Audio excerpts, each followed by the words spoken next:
সুন্নিয়াতের জন্য তাম বিশ্ব জেগে গিয়েছে। আজকে বাংলার সুন্নি জনতা আর ঘুমান্ত অবস্থায় নয়, তারা বুঝতে পেরেছে যত নবীর ব্যাপারে তারা সমালোচনা করে তত আল্লাহর গজব দুনিয়ার জমিনে নেমে আসে, যার কারণে মুসলমানরা শান্তির মধ্যে নাই। ইহুদি নাসারা মাথা চারা দিয়ে মুসলমানদের নির্যাতিত করতেছে, মুসলমানদের মারতেছে, মুসলমানদের ক্ষতি করতেছে। একমাত্র কারণ আমার নবীর ব্যাপারে মন্তব্য, নবীজিকে অপমান করার কারণে, নবীর সুন্নিয়াতে না থাকার কারণে, এই সুন্নিয়াত থেকে দূরে থাকার কারণে মুসলমানরা আজকে কঠিন বিপদের সঙ্গে জড়িত।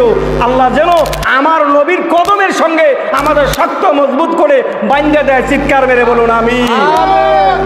আমার ভাইরা, আজকে দেশব্যাপী আপনারা জানেন সুন্নিয়াতের জন্য হুসাইনের সৈনিকগণ যেভাবে কারবালার ময়দানে বাতিলের কাছে মাথা নত করে নাই, জীবন দিয়েছে, রক্ত দিয়েছে, শহীদ হয়েছে, তারপরও বাতিলের কাছে তারা মাথা নত করে নাই। আমরা এরকম দুই চারটা যদি বাতিল আসে তার কাছে মাথা নত কেন করব? মাথা নত করতে হলে আল্লাহর দরবারে মাথা নত করব। যদি আমাদের মাথা নত করতে হয় আল্লাহর কাছেই করব, কারণ তেনারে একমাত্র মাথা নত করার জায়গা। তিনি হলেন আমাদের স্রষ্টা, আমাদের মালিক, তিনি আল্লাহ রব্বুল আলামিন। চিৎকার মেরে বলুন আল্লাহু আকবার। আমার ভাইরা, তাই আমি বলতে চাই এই দুর্দিনে সুন্নিয়াতের জন্য যে যেখানে থাকেন, আমি বলবো আপনি ঘরে আছেন, থাকতে পারেন, এমন একটা সময় আসবে, এমন একটা সময় আমাদের মাঝে দেখা দিয়েছে, সেই সময়টা হলো অত্যন্ত বিপজ্জনক সময়।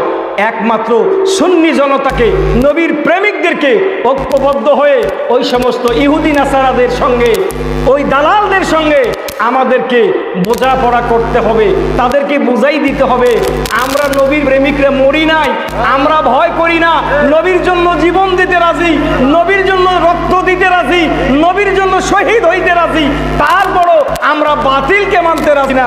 জোরে বলুন ঠিক কি না?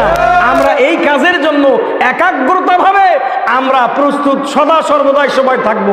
বাড়ির সাথে যাবে না, গাড়ির সাথে যাবে না, টাকার সাথে যাবে না, পরিবার পরিজন সাথে যাবে না, একজন মাত্র আমাদের পাশে এসে দাঁড়াবেন, যিনি মরণে আসবেন, কবরে আসবেন, হাসরে আসবেন, মিজানে আসবেন, তিনি নবী মুহাম্মদুর রাসূলুল্লাহ সাল্লাল্লাহু আলাইহি ওয়াসাল্লাম। চিৎকার মেরে বলুন আল্লাহু আকবার। দোয়া করবেন বিশ্ববাসীদের জন্য, বিশেষ করে নির্যাতিত ফিলিস্তিনবাসী, গাজাবাসী, আজকে ইহুদিরা তাদেরকে নির্মমভাবে মারতেছে, তাদের পক্ষে আজকে স্লোগান দেওয়ার জন্য, তাদের পক্ষে কথা বলার জন্য